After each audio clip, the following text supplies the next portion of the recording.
ولا حموقة. انا سامع حد بيعقرب في شقة مرات خالك، هي رجعت من الكويت ولا ايه؟ كويت ايه يا ابو الشوق؟ انا مرات خالي متوفيه بقالها سنتين، فوق معايا. ولما هي متوفية بتعقرب فوق ليه وعاملين لي دوشة؟ بسم الله الحفيظ، لا يكون عفريت ولا حاجه. يا شقه شقه، ما تيجي نطلع نبص بص كده. بسم الله الرحمن الرحيم، اعوذ بالله من الخبث والخبائث. انت مين يابا؟ جرايه يا عم انت وهو، انتوا ازاي تتهجموا على الناس كده في ساعة سحار؟ لا مؤاخذة يا شيخ، ما خدتش بالي، انا عدى عليك بكرة بعد العصر ان شاء الله. يلا يا حموقة.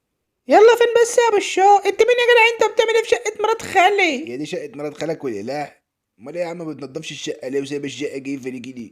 هو حضرتك عريس جاي تتقدم يعني ولا ايه؟ مش فاهم. يا عم ولا عريس ولا حاجة، انا حرامي، بس حرامي انف قوي، ما يعجبنيش الحال المايل. معلش يا جنتل، اصل الحاجة مرات خال حموقة متوفية بقالها سنتين مش قادرة تنضف يعني. لا طالما متوفية الف سلامة على الحاج. خلاص يا عم انا اخلص سحور ورا والاقي الشقة جي. انت يا عم انت بتعمل ايه في الشقه؟ سحور ايه اللي بتعمله ده؟ انا اخرب بيتك. والله ده انا كنت داخل اقلب عيشي، لقيت الفجر قرب، قلت اما اخطف سحور سريع كده، لقيت حته جبنه متحنطه وشويه مخلل جزر، قلت اما افقش عليهم بالطين بقى وبارك الله في القليل. وده اسمه كلام برضو يا جنتل؟ انزل يا دي حموقة على طبق فول وعلبة زبادي لعمك. انت اسمك ايه يا جنتل؟ اخوك عنتر باب وشباك. الله، ده انت زميل بقى، معاك اخوك شوقي نجار باب وشباك برضه. اه يا باشا، بس التخصص مختلف، انت نجار باب وشباك، انا بكسر الباب وبنط من الشباك. الله، الشيخ منورنا ليه النهارده يا شيخ؟ منورنا ليه؟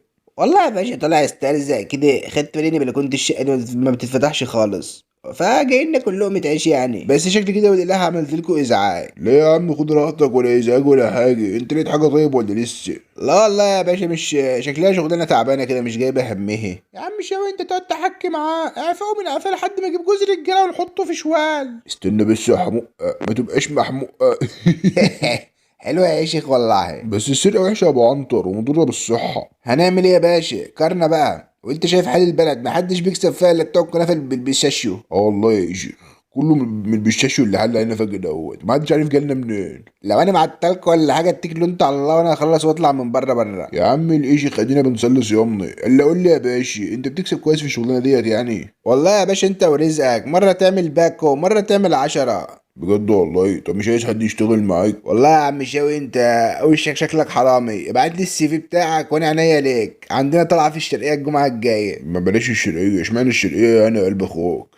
عشان لو اتقفشنا هناك النيابه مش هتعرف تحبسني. بجد والله؟ امان يعني ولا ايه؟ لا مش فكره امان، اصل هناك مفيش وكلاء نيابه اصلا، عارف ليه؟ عشان الله الوكيل.